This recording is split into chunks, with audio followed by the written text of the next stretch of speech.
Resonant Frequency.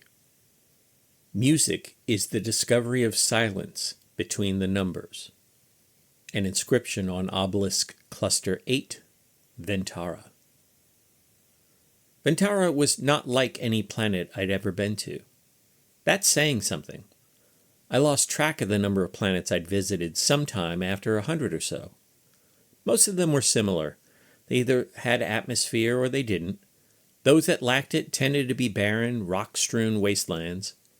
The addition of atmosphere greatly increases the variety.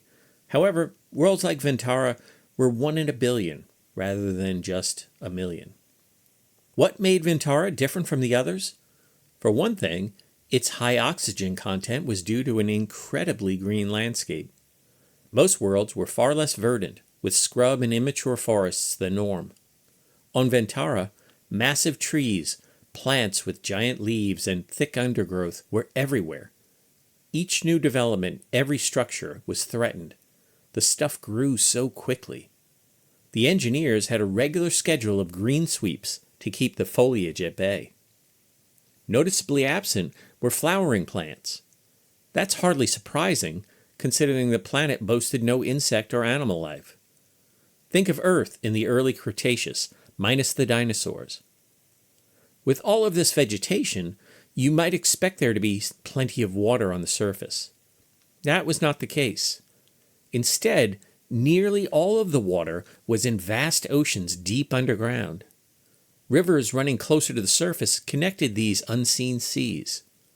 The settlement was built above one of these, enabling the settlers to tap into it for their water supply. While Ventarra didn't have animal life until humans got here, it must have had some once. In fact, the prior residents were likely sentient. After arriving, the first settlers found obelisks decorated with glyphs. The strange symbols were etched into the stone. These remarkable records were hundreds of thousands, if not millions, of years old. You would think such a discovery would be on all the vid screens. For some reason, it took years for the word to leak out. Maybe the settlers had their hands full.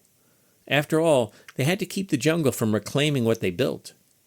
That's the best reason I've come up with, anyway. When word trickled back to Saul, my team was invited to excavate for ruins by the settlement's governor. My specialty is xenoarchaeology, among other things. That's why I've been to so many planets. As if that wasn't enough to set Ventarra apart, the world has its own music. But now I'm getting ahead of myself.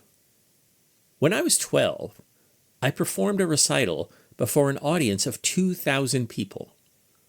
The memory still gives me nightmares. By then, I'd been playing the piano for almost 10 years. It was my whole life. Not only that, it was my parents' whole life. That night's performance was flawless. There's a recording of it if anyone doubts me. It was the last time I ever performed before an audience. Stage fright will do that to you. I shook for days after. My parents grieved for weeks. They were sure they had failed me, their little prodigy. Perhaps they were right. I will never know. I placed my tuning fork in the second drawer of the desk in my bedroom, along with my dreams of being a virtuoso. To take my mind off my fears, my father and I went to a museum. That's when I discovered archaeology. I'm glad it happened. Otherwise, I might have spent the rest of my life on a bench behind a keyboard. Instead, I traveled to distant galaxies. Life can be funny that way. Somewhere along the way, I took up xenolinguistics. I'd even gained some notoriety in the field. It's a small club, so that's not really saying much. Still, it got me this gig, and they didn't even know about my love of music.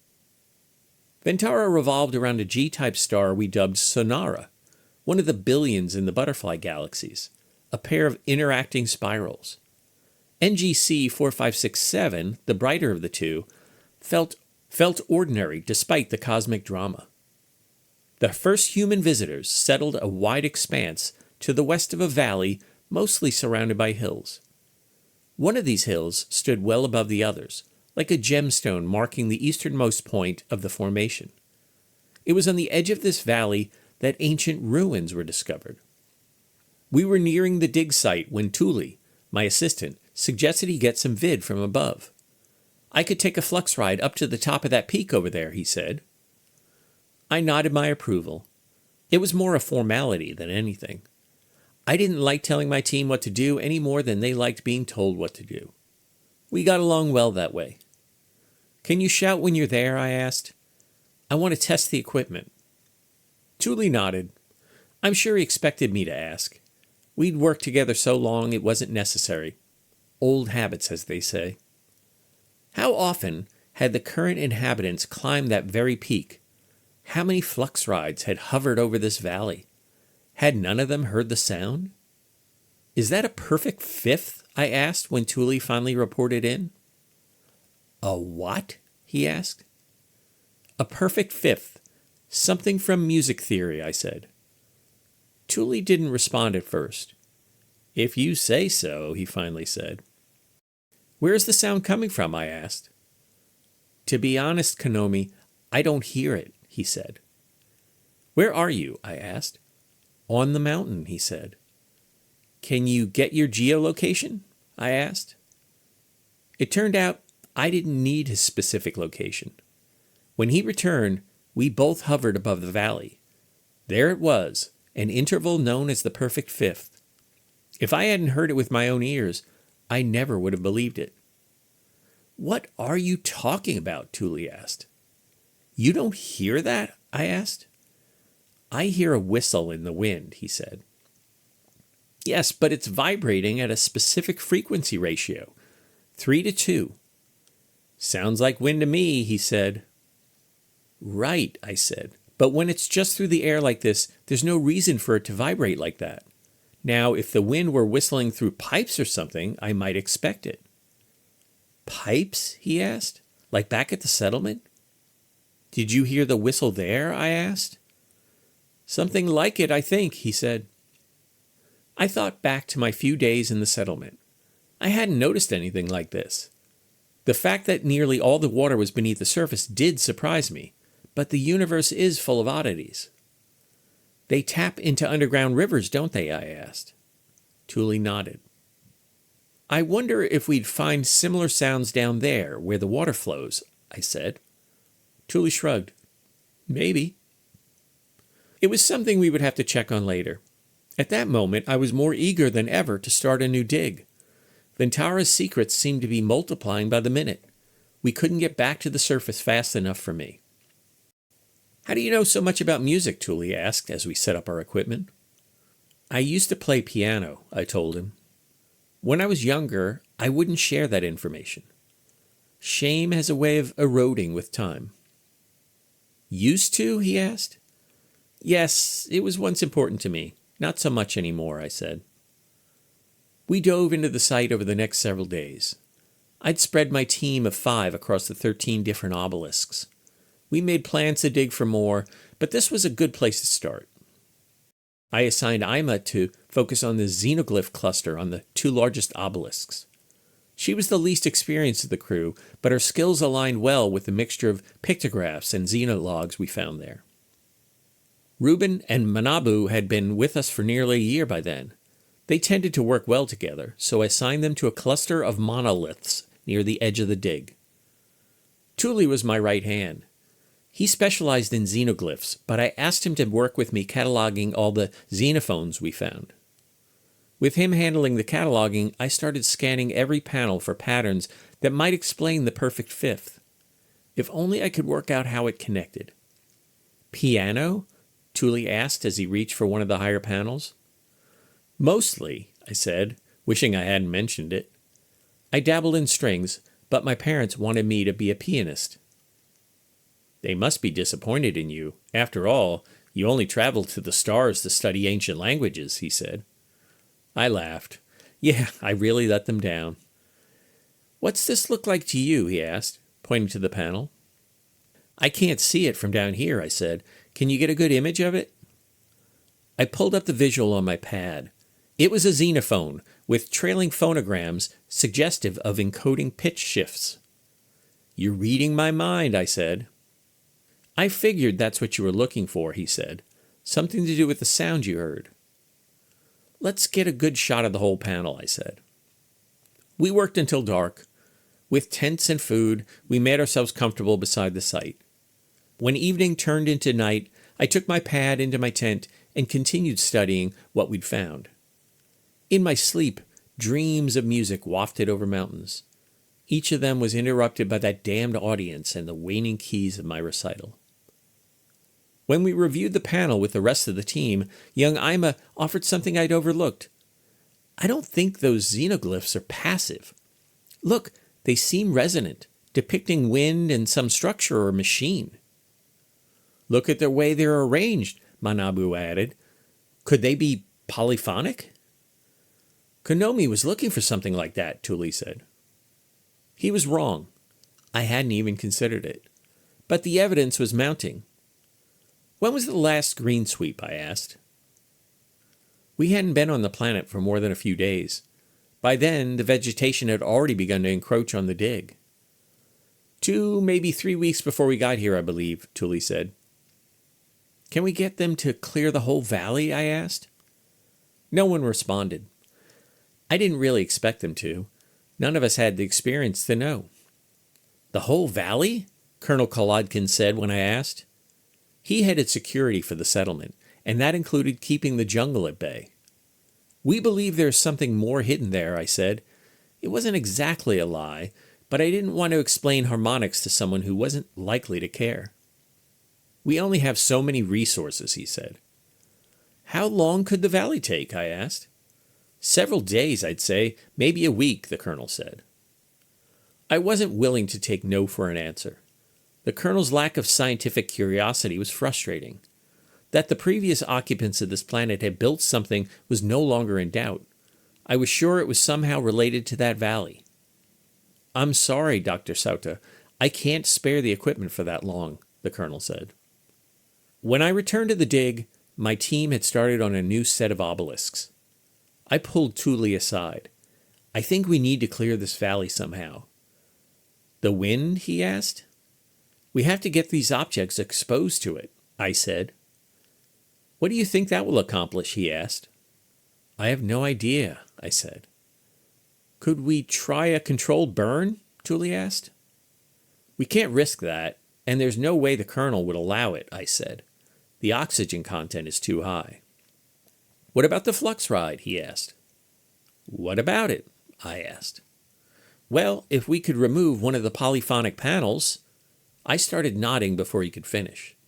Under normal circumstances, I would never remove a relic from a site, unless we were relocating everything. These were not normal circumstances. That just might work, I said. We identified several candidates before selecting one of the smaller panels. Being anchored near the top of an obelisk allowed us to take it with a block. In the flux ride, we rose above the valley. Tuli piloted us toward the mountain, getting the wind racing down its face. There's clear semiotic resonance here, I said as the wind swept across us. The semantic anchors seemed to be tuning the phonograms to the planet's fundamental resonance. As the breeze intensified, the reverberation through the panels shifted in frequency. I couldn't keep up with the changes in pitch. It was almost as though we were hearing a great alien symphony emerge from the rock. The world's music filled me with a sense of foreboding. It was hardly the first time I'd experienced it. That concert from so long ago had a way of surfacing, triggered equally by errant sounds and lush harmonies. I brushed off the sensation as a personal burden. Far below, something happened. It was subtle at first. A rumble we could only see. Do we have a way to capture this to vid? I shouted. Tuli pulled out his pad and began recording. Within seconds, the ground gave way in one corner of the valley, swallowing a wide swath of vegetation. Trees tumbled into the gaping hole that had formed suddenly. What the hell? Tuli said, his voice barely audible in the rising storm of sound. I covered the panel, leaving only the perfect fifth on the wind. We'll take this back to the colonel. He has to give us the sweepers now, I said. You were the cause of the tremor? Colonel Kolodkin stormed. We had no idea what the sounds would do, I insisted. Governor Catone watched the exchange in silence, her eyes falling from face to face. She was graying, a fact that lent itself to her solemn stare. The look gave her the air of authority appropriate to her position. "What would have happened if we'd done a sweep of the valley?" the colonel asked. "How should I know?" I asked. The governor raised her hand to interrupt the colonel. She creased her brow. "I must admit, Doctor, I never expected your work here to result in anything more than a minor distraction." I nodded, my eyes darting to the colonel. "Is there any reason to believe that these panels will cause further," she said. "Damage," the colonel finished her sentence for her. "I was going to say disruption," she said. "To be honest," I said, "I never expected something like this. We may find that these glyphs do little more than shake the ground. I'd be surprised by that, but I couldn't tell you what they are capable of." The governor nodded. "I understand. Would you speculate?" "Well, ma'am," I said, "the air is filled with a harmonic resonance. It's hard to believe that this is natural, though it could be. Whether it is or not, it would seem that past inhabitants understood this. If we expose the site to the wind, we might uncover more mysteries. We might also find that it does little more than play an overture, the first act of an even greater symphony." The governor took a deep breath. "Colonel, we should be prepared for these tremors to be significant." "Governor Catone, you can't be," the colonel said. "We are clearly not the first to have settled this planet, Colonel," the governor said. "We should understand what was left behind by those who came before us." Colonel Kolodkin shook his head. "We are barely able to hold back the jungle as it is." "Maybe the aliens who lived here before found a way to address that, Colonel," Governor Catone said. "At any rate, we must understand if they left any dangers behind." The colonel nodded his agreement, then looked at me. "Doctor, we won't be having any more unauthorized experiments. I will personally see to the sweep of the valley." When preparing for a recital, the performance became my whole world. I reviewed the music repeatedly, noted changes in tempo, and listened to every interpretation I could find. Then I would play the piece over and over. The repetition helped me absorb the music. It also allowed me to try different approaches until I settled on the best way to convey the work. Our preparation for the sweep felt like that, a rehearsal. While my role had changed from virtuoso to conductor, the anticipation was just as consuming. The colonel's team swept the jungle from the hole formed at the opposite end of the valley. Within 3 days, they had cleared nearly everything. What remained was a 50-meter barrier surrounding the dig site. The colonel suggested that we evacuate the area ahead of the final sweep. My team spent that time documenting all we could about the dig site. We captured images of every panel we'd found. We recorded dimensions and cataloged every detail. There was no telling what would happen to the site should the ground shake too violently. The last of the equipment cleared what remained of the jungle. Operated remotely, the sweepers worked back and forth across the edge of the barrier. As the vegetation thinned to a few meters wide, we could hear the wind begin to affect the glyphs. To my ears, this was a discordant cacophony. To those who created them, it might have been their magnum opus. For safety, we piled into several flux rides and hovered half a kilometer above the valley. I rode with the colonel and the governor, ours being the last to lift. As the remaining foliage fell, the wind swept across the dig site. A roar emerged, growing with each obelisk affected. We'd set up recording devices to capture the sounds, but I couldn't discern any specific tones or chords. The valley began to shake, with the bottom falling in spots. Rocks tumbled from the surrounding hills, rolling into the holes that formed. Long, winding walls remained as the surface settled further into the planet's crust. The entire valley resembled a dig at an ancient city. The city's walls were the only structures still intact from what had once existed. With an even greater roar, the entire valley floor collapsed, taking the walls with it. The space around the dig site was perhaps 20 meters deep. The shaking cracked boulders and settled mounds of dirt. The sound started to clarify, progressing through a series of consonant intervals. I heard a major third and multiple octaves. At first, there wasn't an obvious connection to what was happening on the surface. As it progressed, I caught faint echoes of disruption on the ground, following changes in the tonal intervals. These all happened too fast for me to do anything but listen and watch. The sunken valley continued to vibrate. Its stones sifted into the softening sand. Remnants of the jungle vibrated to the surface, only to be consumed again. "What is it doing?"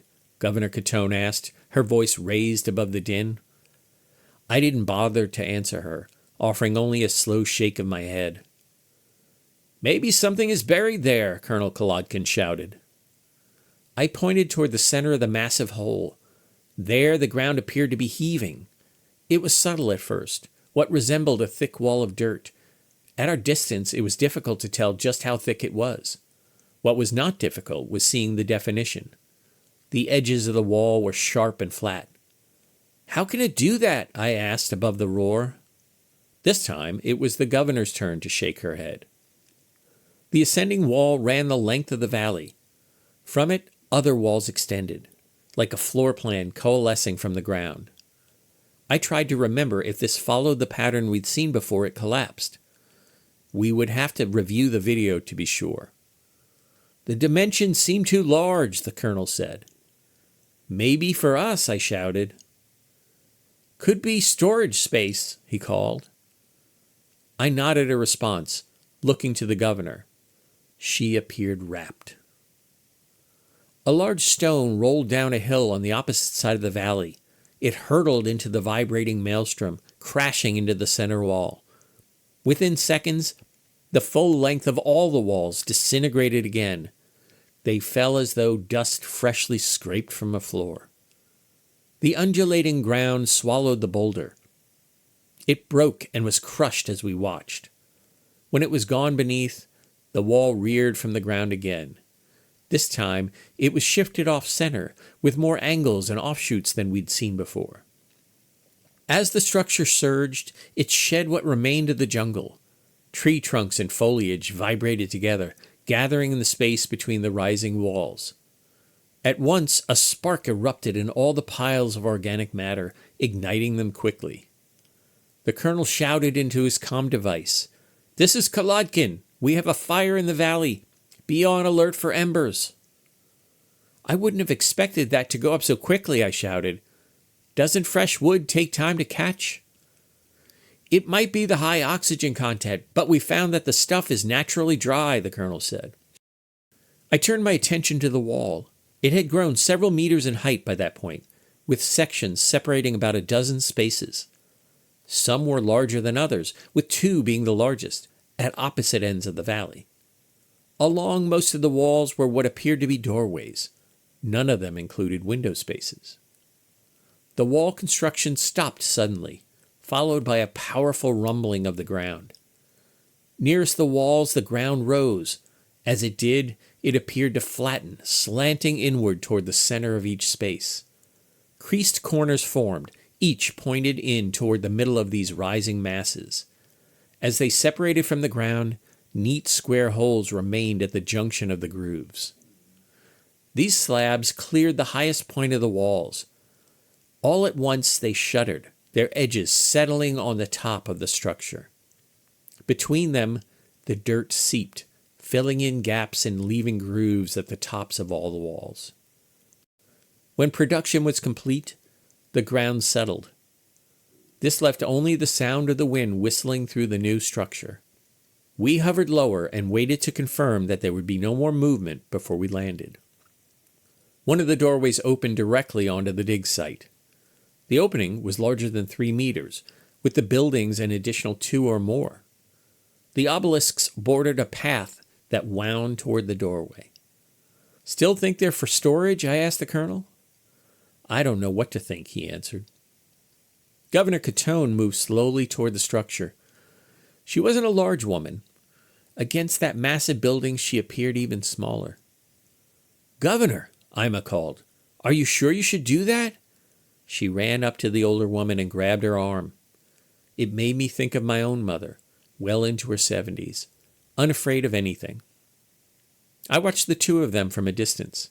The orange clay background made them stand out, like small children near a schoolyard wall. She's right, ma'am, the colonel called. You shouldn't go without protection. Governor Catone looked back at him and scoffed. Protection from what? I strained my neck to take it all in. The wall ran from one end of the valley to the other, blotting out the hills, just as the jungle had. I looked down to find Thule staring at me. Going in? He asked. We followed the governor through the large entrance. The first thing I noticed was the sound of water. In the center of the wide room was a large basin. Water gurgled up from below, filling the pool with crystal clear liquid. Around this were raised portions resembling benches. These were made of the same clay-like substance that comprised the structure. Thule ran his hand along the edge of one bench. It's solid, like it has been sitting this way for years, he said. I didn't believe him, so I tested the stone seat myself. The edge was sharp, the surface flat and smooth, just as he described it. How do you think? I asked, but the sentence didn't fully form. You saw what I did, Thule answered. The ceiling had a single square hole at the center. This opening let in the light that reflected in ripples on all the walls. It gave me the impression of being submerged. Doorways led from that room to the others, each with a similar pool in the center. There were no symbols of any kind. All the walls were smooth and plain. Centered on water, I said. That makes sense, Thule responded. As we moved through the structure, I noticed a slight tremor. The colonel was ahead with his entourage. That's where the shouting began. They burst into the section we were leaving, the colonel's face a mixture of fear and anger. His voice was full of accusation. Doctor? We stepped aside as they hurried past. Behind them was Governor Catone and her aide. Something's happening at the settlement, the governor said. Thule and I hurried outside to find them climbing into the flux rides. We slid into the remaining vehicle just before it rose into the sky. Above the valley, we found what was likely happening at the settlement. To the west, the ground was clearing much as the valley had. Dust billowed into the sky. A long trench shook from the ground, revealing the flowing river beneath. The rushing water swept dirt and vegetation with it. Have they gotten everyone out? I asked the pilot. He shrugged his shoulders without turning. We followed the other hovercraft toward the maelstrom, buffeted by the wind. Our pilot kept us at a distance from the rising dust, but visibility lessened as we continued. We landed to the south of what remained of the settlement. A crowd had gathered to watch the buildings crumble. Others were still escaping toward us. They lurched out from the chaos, their faces smeared with dust and sweat. Children clung to the legs and necks of those who watched in silence. When the nearest ground finally settled, a river some 20 meters wide flowed through the barren landscape. On the north side of the river stood several other groups of survivors. I saw the colonel and governor among them. Further on, a bridge of sorts had been left behind. Its gentle slope was broad. Several of the settlers were headed for it, presumably to join loved ones on this side. How do you suppose they did it? Thule asked. I had no words for him. To the west, clouds of dust receded toward the horizon. With this, I heard the alien resonance continue. Its chords deepened with distance. I wondered if this transformation would soon end, or if the entire planet would realize a rebirth from the few glyphs we had uncovered. At that moment, we stood amid the technology of an ancient race, reshaping their world through music. Could I learn their secrets? If I did, would it rekindle the love for music I'd lost so long ago? I had the rest of my life to find out.